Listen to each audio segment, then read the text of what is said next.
Okay, I can put my screen on your screen in a window.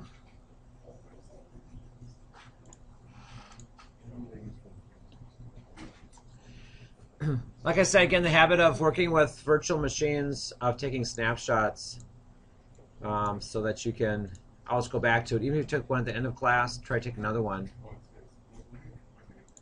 Why can't you click on it? You took over my screen. Yes, it can be moved over if you know it's a window. It's when you don't.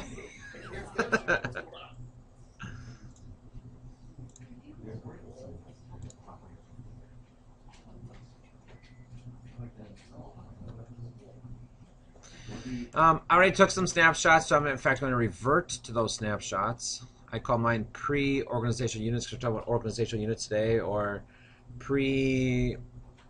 Are we in week 6? I'm not even sure. Learning plans. I guess we're in our learning plan 5. My weeks are getting messed up. So today, later on, learning plan 5 will show up with the lecture notes and the recordings and things. I'm trying to think if I want to save my Novell stuff. I'm gonna take a snapshot. Just why not? Post OU. But I'm gonna revert back to the snapshot of pre-OU, so they can all be together. And I'll start up my Windows machine. I do the same thing for my server. Snapshot, take a snapshot. Now I already went through all these things, so that's why I'm putting a post one. But I'm going to revert back to my pre-one, pre-organizational units. Yeah. And power on the machines.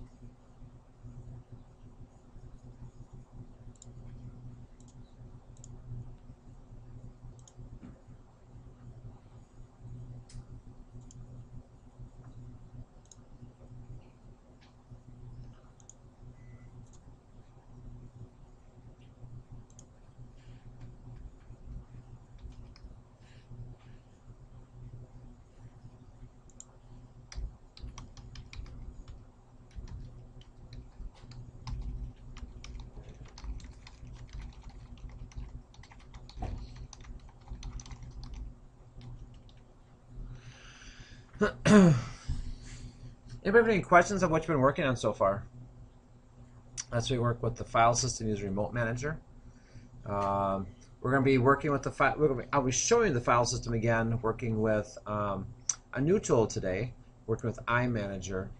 Other things we're going to do today is actually connect to our server from the client, but we're going to be doing it in a very basic way, not using actually Novell's client, but logging in through it's going to look like a Windows share. I'll take you through a new tool today. We've been working on Remote Manager all semester.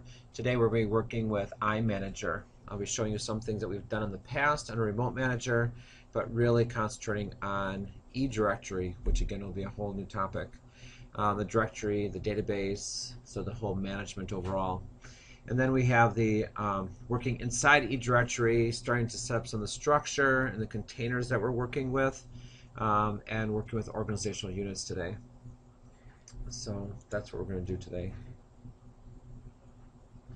The first thing is logging in and connecting to our server as it looks and acts like a Windows share. This is the easiest way or the simplest way of doing anything without doing anything to a client. So if you just have a generic Windows computer you want to connect to your server, this is the way of doing it.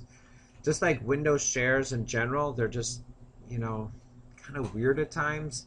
Not the most stable and easiest to access or whatever. So this is not the typical way that we would have in a work environment. It's just, again, sort of taking you progressively from completely web-based management for your file system to now Windows Share, and then probably the next couple of weeks introduce you to Novell's client, which again would have the direct login access to there. We do have a couple things that we do need to take care of first before we get started. of actually doing that. It has to do with our Windows client, our Windows 7 client. And there's two changes that we need to make. Windows 7 has some sharing issues. That if you're working with Windows 7 to Windows 7, it works fine. But if you're trying to do Windows 7 to pretty much any other operating system, it has a little glitch, or there's a setting that needs to be changed on there. I work with a lot of people with Macs and Windows file sharing, and so we have to do this all the time with them as well. The first thing is to changing a LAN manager setting. And it's a security policy. So if we go to click on Start, an easy way to get there is just to start typing in local security policy.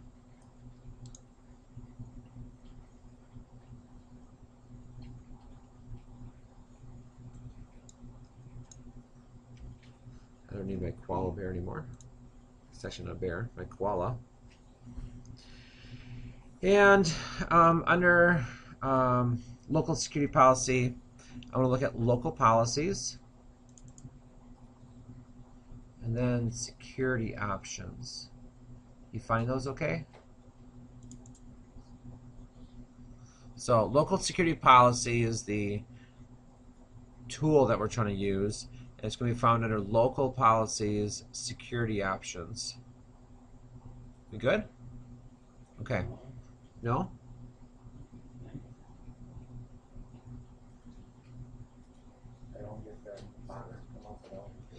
Did you find local security policy? No. Type it in So you click Start, and then where it says Search, you just typed in local. Yep. Like that. Local, and there's no local. View local services. Okay.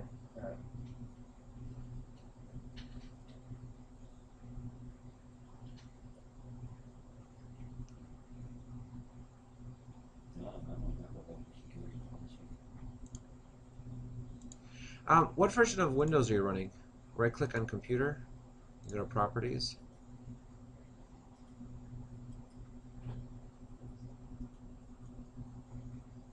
So you don't see a local security policy.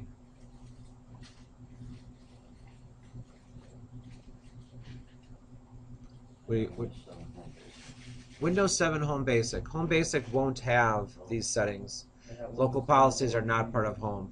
I'm sorry? I got Windows 7 Home Premium. Home Premium, Home Basic, those aren't going to work. You have to have Professional in order to have those networking and the policies and that kind of stuff. So follow along for right now. And then we're going to have plenty of lab time today. We can just get you a Windows 7 computer rebuilt, making sure it's Windows Professional. If you're creating virtual machines, especially if you're doing the easy install using VMware Workstation, where you're really pointing to the ISO file right up front at the beginning of the installation process, the second screen, I think it's the second screen, has a drop-down list of what version of Windows you want to install. And you can do Home Basic, Home Premium, Professional, I'm not sure what the other options are. But you can choose off of that list. That's where it gets a little tricky using that quick install. A lot of times I just prefer to say I'll install the operating system later and get my whole virtual machine hardware set up, and then I can just install the CD and I'm actually looking at the processes or steps that I'm doing it.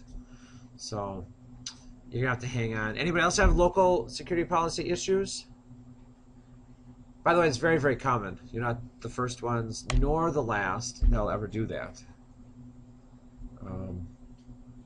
Okay, going back here to the policies. If you get here, local security policies, local policies, and security options, it's way down under network security, LAN manager authentication level. And it's set to not defined. And for whatever reason, this level, if not set up properly, you just can't connect with a share from other operating systems. Like I said, with Mac is very, very common, and now today we're going to be using it with Novell. If you click on it, it brings up, there's nothing selected right now, there's a drop-down list, and the one that we need to choose, and we should choose, if you ever have problems with sharing on any kind of system, you should be changing it to send LM and NTLM use NTLM version 4 session security if negotiated. It's a lot to write down. Just think of the longest one. I don't know. Version 2. What did I say? I said 4? Oh. I can't even say it's dyslexic because 4 is not even in there. I have no idea where 4 came from. Sorry, from. NTLM version 2, session security if negotiated. Okay, and that's really all we need to do for there. The second thing we need to do to have be able to log in as a user onto our Novell server, we have to have a user, which you already do. We have an admin account. But we need a simple password. Remember during the installation process of the server it said what kind of authentication methods you want to install, and eDirectory authentication is mandatory. That's just default. That only works if you have the Novell client installed. The simple password is what's used when you are accessing using a simple file share. And what the server is doing is looking and acting and sort of pretending to be a Windows file share. So what we need to do next is to set up a simple password for our admin user. So I'm going to take you into some areas that have never been explored by you before. Just go with the steps. Just follow the steps for setting the simple password for the admin account. We will be coming back and addressing all the other things that took us to that point later on. But right now we just need to set the simple password for the admin account. This is a one-time thing. Admin's our only account right now, so we need to log in as admin in order to change the admin's simple password. In the future, as we create additional people, while we create them with simple passwords when we create them. That was not an option given to us during the server install when we create the admin account, so we couldn't have done this any sooner. So in order to do that, we need to go in and access our server. Here's our server. I have my home page of Chrome. If you don't have it set, you're going to the address of 192.168.230.10. And all of you should be having the same IP address for your server. It should all be set up the same way. This is where we usually have another problem. Who cannot access their server at this time? A lot of times because of NATing or bridging or static addressing or something. Everybody's good? Well, that's fantastic. So I go to Management Services, and the new tool we're going to be using is iManager. So we've been using Remote Manager a lot. There's a lot of advantages to it. iManager is sort of the big, overall encompassing tool that can do many things that Remote Manager can do, and I'll be showing that to you today as well. Things that, we worked with volumes and pools and files and directories and that kind of stuff. It's just not quite as easy in some ways, and that's why I prefer the Remote Manager. We want to log in, so I'll log in as admin, and because I'm logging in using NDS, I can do this. It's LTC is what we've chosen so far for this class. The tree is your tree name of your server. And it should be your last name and then underscore tree. If you really can't remember what you put it, you can also include your IP address. Like it gives the example down the bottom, 192.168. You just type in 192.168.230.10. So either of those are going to work. It's very much like logging into a domain. Here's the username and password, but to where? And we could have multiple trees on our network, each with an admin account. Well, which tree or which database do you want to log into? So I'll log in.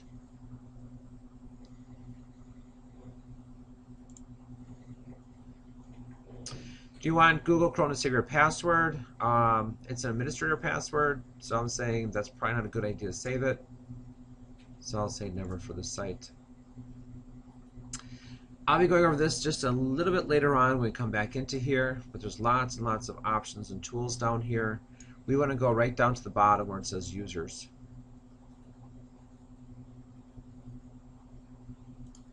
And I click on users.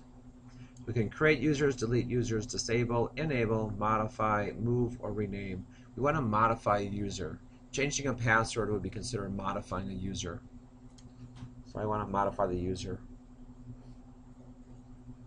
Be careful for pop-ups being blocked. I must have done this sometime in the past.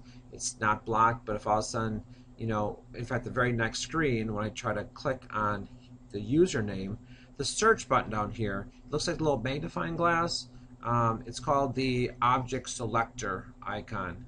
So we click on the object selector, and if you don't get the pop-up, it's probably being blocked up in the right-hand corner, or it depends on your browser where it's being messaged saying that. So make sure you allow all pop-ups from this website. Unfortunately, once you accept that, it takes you all the way back out, all the way back to the home screen of iManager. So you kind of have to navigate back down to this level. Okay, I'm just going to close this window and just click on it again. So I want to modify user. Who do I want to modify? I could type in the full admin name. We're going to talk about naming later on, so that can be a little confusing. So whenever I get a choice, I like to select from a list rather than typing something in. Then there's no confusion as far as if I typed it right, or if there's multiple objects with the same name, which one did I choose? So again, the object selector brings up a window. To browse, you browse on the right-hand side of the screen. It's a little bit different than probably your Windows Explorer views. You don't have little pluses and minuses. You have little arrows to work with. An arrow means I want to go down into this container, and we're going to talk about containers later on today as well. So Benfield is my organization, and I click on the little arrow next to it, and it brings up all the objects and subcontainers underneath there. Well, our admin account is created right in the root, or right in the right in the base of our organization, and we can see our admin user sitting right here. So all I have to do is click on the admin account or admin name, and it enters the username here. And you can see that the actual name of the user is admin.benfield. We're going to see later on again how the naming is carried out. I click OK, and that's what I'm going to be modifying. Lots of options. Lots of options here. Lots of different sub-menus down here, and also tabs across the top. When we get into users, we'll be going through most of these tabs. Again, just to get us in for today, very focused, we need to choose NMAS. NMAS are different authentication methods. I click on NMAS, and I have 3 different submenus under here. My NDS login, my login sequence, and my simple login method. It's my simple login that I want to change, and to do that, I just click on Simple Logon. It's going to look almost identical to the NDS login. I mean, it's a little bit different, but if you look here, this is the NDS, this is simple. When people can't log in the exercise we're doing today, 9 times out of 10, it's because they just changed their NDS login and never set a simple password because the screens look so similar. So just be very, very careful that you're doing that. Mark in your notes, highlight it, underline, do whatever you need to do with it. Okay, so I'm setting a password. The simple password is a completely different password than your NDS password. They're not synced. They're not, they can be synced, but right now they're completely separate. So right now our NDS password is LTC, and so you can set a password for here if you wanted. It's really convenient to keep passwords the same though, so that's what we're going to do. And so there is no old password, so I don't have to enter an old password and set the simple password. I'm going to type in LTC, and then confirming the simple password is LTC. And then I just click OK. And that should have modified that user to have that simple password. Now we're going to try to connect to our server. I'm just going to close the web browser. I have no connection to the server right now. I am completely separate. There's this Novell server sitting out on the network somewhere, and here's this computer also on the network somewhere. So there's like no secret strings attached or whatever. This is just as generic as it gets. I can open up, I'll go to my computer, and click on network. Now the first thing that's going to come up is going to say that file sharing is turned off, some network computers and devices not be visible. Click to change. We do in fact want to turn on network sharing or file sharing. because we are going to be doing sharing. We're going to look and act like Windows shares at this point. And you should, because we're on our own little natted networks, you won't see everyone in the classroom. If we're on bridge networks, or if you're all directly connected to the classroom network, we'd all see each other's servers. But because we're natted, you have your own little private network. Does everybody see your server and then also a Windows workstation? You should see it too? No, not yet. I'm sorry? It's loading. This is all the scary part right here when we deal with Windows file sharing. There are times that they do not just show up. I mean, I've worked with people that have file sharing in their office environment, and they've worked for years, and all of a sudden one day they're just not there. And then all of a sudden they're back. You know, we actually did these in class once with these file shares in A+ class, just for simple sharing. We'd create a share, and nobody could see it for the morning class on a specific computer. Those people left, went away, turned off the computer. The computer doesn't even exist anymore. That share showed up in the afternoon. You couldn't access it because it wasn't actually there, but it populated the share list when it wasn't even there. So there's like weird, mystical sharing things going on in the world. Anybody else cannot see their server? You can't? Do you see anything? Just your, okay. Let's just try it. You can't either? You see nothing. You don't even see your Windows machine? Okay. Well, let's just do it this way first, and then we'll...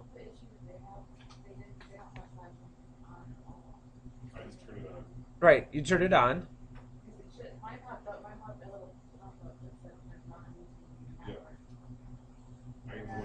I click change, yeah. Make sure that under networking that you have it turned on.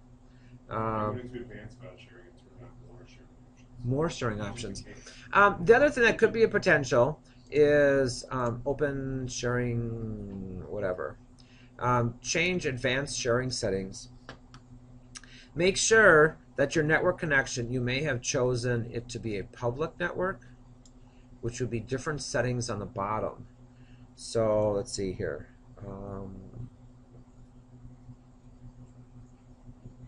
Right in the middle, under Home and Work, File and Printer Sharing, turn on File and Printer Sharing. And turning on Network Discovery would be good. If you scroll all the way down and click on Public, make sure it's also set turn on File Sharing and Printer Sharing, and turn on Network Discovery under your public networks. Because it depends on how you defined this setting. That could have been set up as a public network. And then save the changes. Did that change anything? You get back to me on that? It didn't. I did find one in the home or work. There was a menu that was closed. Okay, right. There was one radio button that was Okay. Let's just show this way first for those that can see it, and then we'll see if we can connect a different way for the rest of you. So if I double click on it, and again I'll show you two different ways. If I double click on it, it's trying to connect to a Windows share, and so it's asking for a username and password.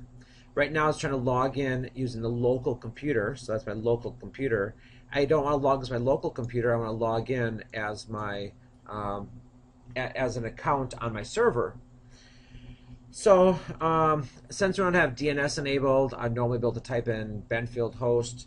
I do need to type in the IP address, 192.168.230.10 /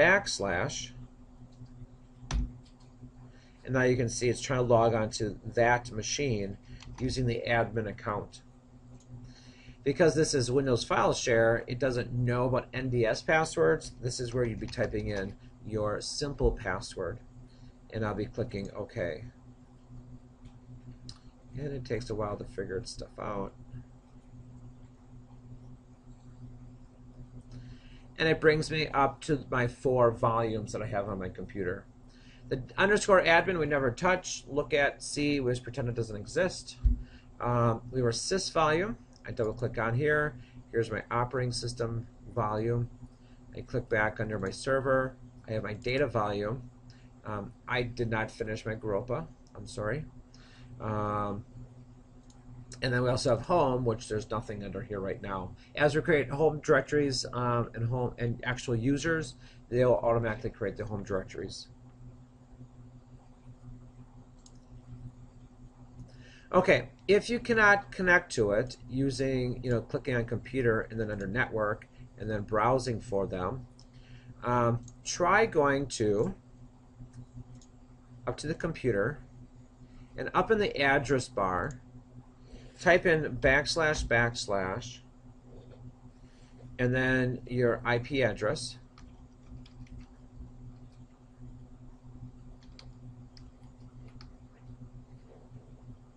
I wonder if that'll be enough. Let's just do that. And it should come up with a login screen. It does. Okay. Again, you have to type in the IP address because you're logging into the server, not using an admin account on my local machine. /admin LTC, and then click OK.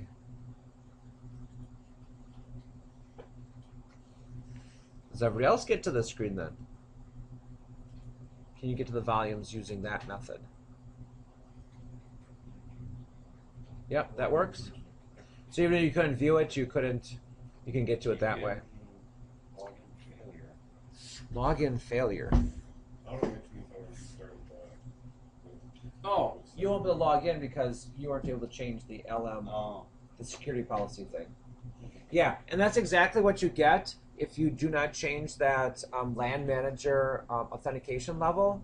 And that just drove me crazy. I mean, I've been working on that for years. And a couple of years, I figured that one out finally. That like on Macs, it's just like, oh, I know this is the right username and password. I'm logging onto this Windows share, and it's just not sharing.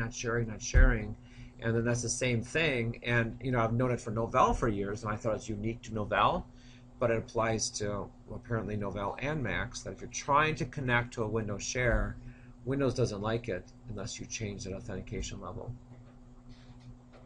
Okay. We good? Okay, working with this directory structure, obviously this is a whole lot easier than even using Remote Manager. Since I didn't finish this, if I wanted to add another directory, I can click New Folder. There's New Folder. I want to add IT. Make another new folder, and let's see, Human Resources.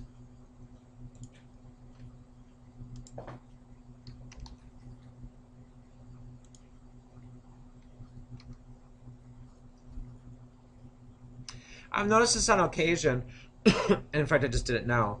If I create a new folder, like Operations, and I hit Enter, it switches back to the name New Folder. If I hit F5, it does switch it to Operations, which I typed it in, but there's just like a lag in there of what's going on. It's actually, again, not a unique to Novell issue. And I looked this up because it was happening on other systems. There's a way of fixing that, and I took notes on it. Okay. In order to do that, we actually need to delete a hidden file. So this is very interesting. Just an A+. Yesterday, we talked about showing hidden files and folders. How do we do that? Anybody know? Everybody remember, I should say? Very good. Yep. And then right down here, hidden folders. So show hidden files and folders.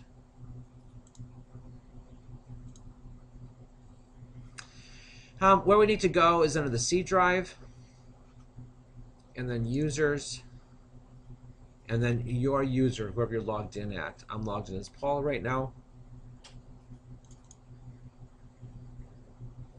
And then the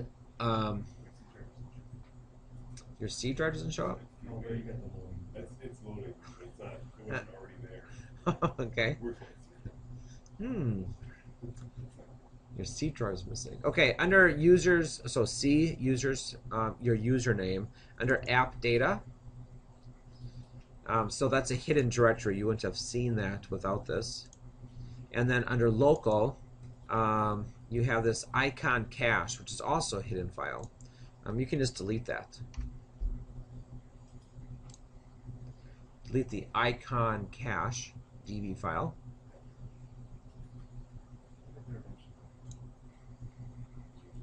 Yeah. I don't think it makes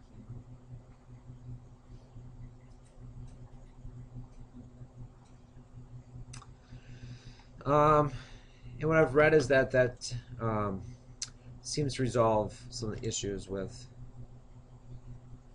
you click a new folder and you rename it, and then it does rename but it doesn't show up that way. And what have happened to me on other systems is I double click on it then to go into it, and I copy something into it, and I get an error message saying, well, that folder doesn't exist, and it really doesn't exist, so it gets kind of complicated. Now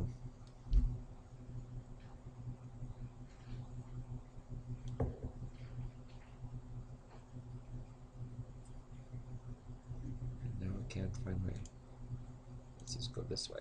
There we go. Now if I click under data and then operations, under operations of a first, second, third. So first is just right there, so it seems to resolve that issue. First, second, and then third. Executive HR, IT, operations, sales, east and west, accounting.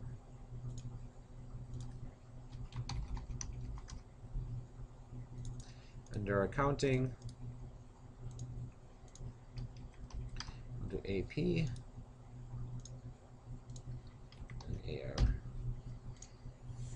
So everybody see how to change that or delete that file if you need to? Yep, good? No? No C drive. Almost there. I wouldn't even just click on start and computer again, and it actually searches for your C drive.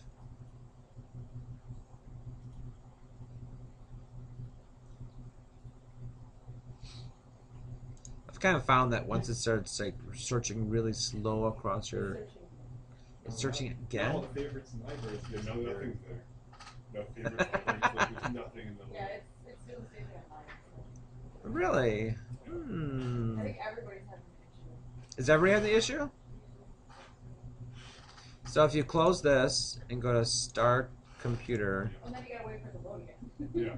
So like your favorites, What's it- libraries, and computers all open. Yeah. Ours is closed, and it just shows favorites, libraries, computer, nothing underneath it. Nothing at all. All directories are gone. can you click up on top C colon? Right. You're afraid.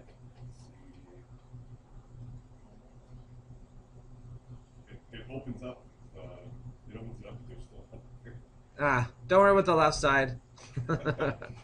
It's not the, you need the right side anyway. So if you get the C drive, users, your account, app data, local, icon cache. Oh, I went under how to show, turn that on. Turn on the show hidden files. Went under organize, and then folder and search options.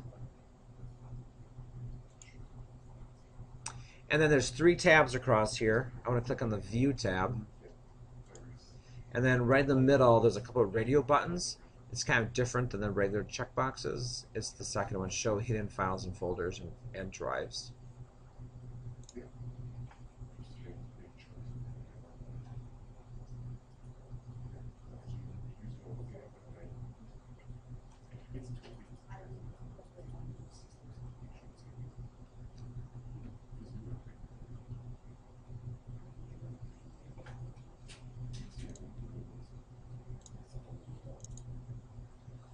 So if you can't get to it, just type it up in the address bar, C colon, or type in your IP address, 192.168.230.10. Oh, I do have to start with a // being a server.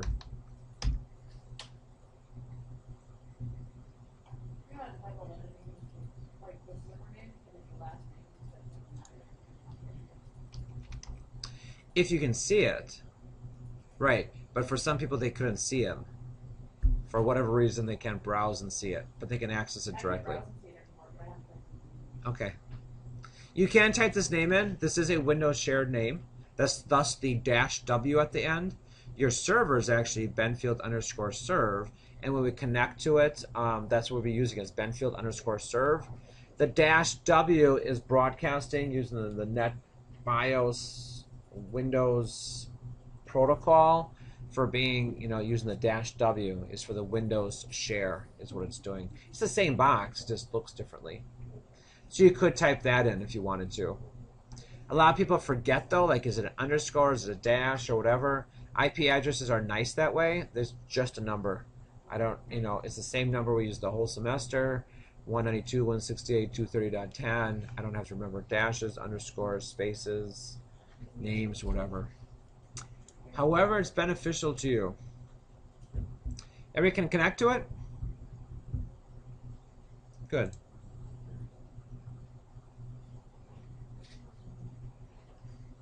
If you wanted to, we can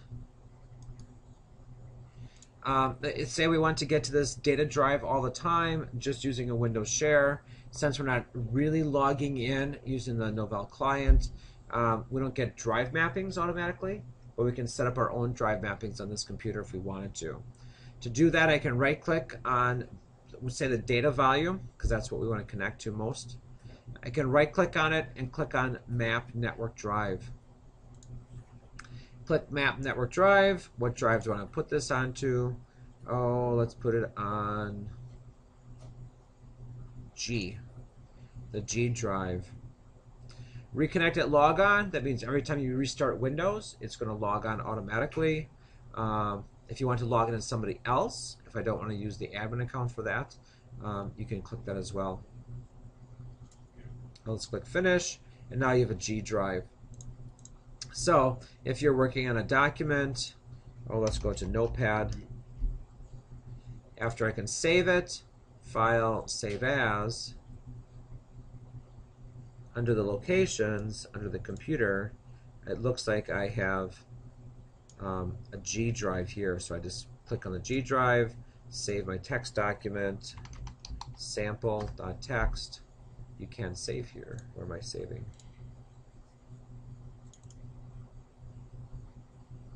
I certainly can save there. Looking under Windows Explorer, looking at my G drive, I can see the sample text file. I can just double click on it right from here as well, and it brings up my document. Nothing's in here.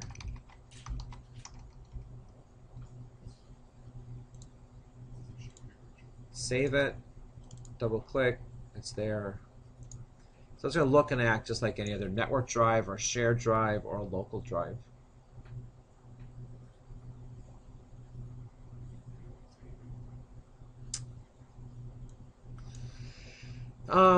Creating objects, just like we talked about, is it's just like Windows Explorer. I can drag and drop into here, save as into there, delete into here. What if I deleted sample? I delete the sample, and also I realized, ooh, I really want to have that back. Is it in my recycle bin? It's not. Where is it? Right click what? Inside the folder? Okay. Properties?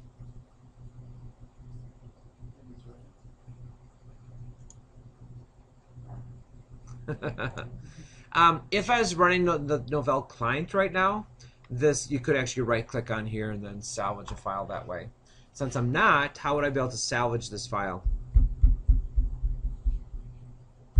We did this last week. Coming back.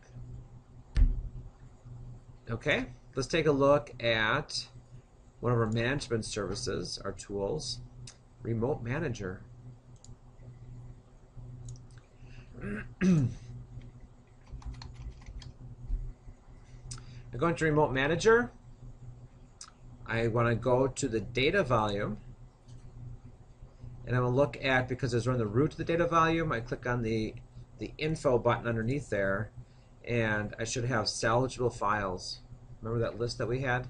I click on list of files. I have NFL, sample text, Well, which one did I delete? I deleted September 20th at 8:51 a.m. That's this one. I want to salvage the sample one. I can go back to my directory structure, hit F5 to refresh. There's my sample file. Double click on it, and this is the one that says nothing is here. To get rid of the rest of them, I can purge the rest of the files. So, you have different tools to do that. Remembering your tools, remembering how to do different things is very important. You know, if I can't access it this way, if I can't right-click and salvage it, oh yeah, remember my base tools. So we're going to keep building, and we're going to make things easier and easier for you. Don't ever forget the initial tools that you're learning, though, such as Remote Manager, because that's going to have a lot of base things that you can do without any other tools. Even adding and removing files and folders and all that kind of stuff. So go ahead and close that, and go ahead and close that. Any questions on connecting to your server as a Windows share? So is that exactly how the H drive is set up in LTC? So when we log into our student account, it shows us the H drive? Yes. And it's actually just a folder? Correct. Oh, that's absolutely correct. Yes. The difference is that we actually map this drive from Windows. That mapping happens during a login script. And we will be doing the exact same thing with the Novell server. Once we have the Novell client installed, and once we have all the users created, then we create login scripts so that when I log in, I get mapped to this folder, this folder, this folder. But that's exactly it when you're talking about like the H drive. All it is a mapping to a folder someplace else. Not even a drive. We call it my H drive. It's not an H drive. It's a folder that's 13 levels deep in this really massive directory structure. It just looks and acts like a drive. Okay, other questions? Okay, let's take a break. We'll come back and start talking about directory services.